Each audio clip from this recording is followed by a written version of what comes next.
আজকে কি রান্না করছো? তোর প্রিয় একটা খাবার শুক্তো বানাচ্ছি। ও, কিভাবে করছো?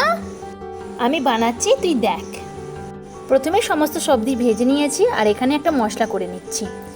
2 রকম সর্ষে, পোস্ত, 4টে কাজু বাদাম, সামান্য লবণ, 2 ইঞ্চি আদা, একটা মিহি পেস্ট বানিয়ে নেব। এরপর আবারও গরম জল দিয়ে এই পেস্টটাকে তরল করে নেব। মা, দেখতে তো বেশ সুন্দর লাগছে গো। তুই চুপ কর, তোর শুধু পাকা পাকা কথা। 5 ফোড়ন আর তেজপাতাটা ফোড়নে দিলাম আর যে মশলাটা বেটে রেখেছিলাম সেটাই দিয়ে দিলাম। এবারে এখানে গরম জল অ্যাড করে দিলাম। এরই মাঝে আমি আর একটা মশলা করে নিচ্ছি। রাঁধুনি আর মৌরি শুকনো খোলায় ভেজে নিলাম। শুকনো খোলায় ভেজে মিহি পেস্ট করে নেবো।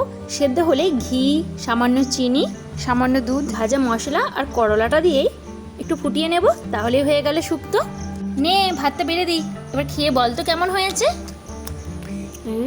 দারুণ হয়েছে মা।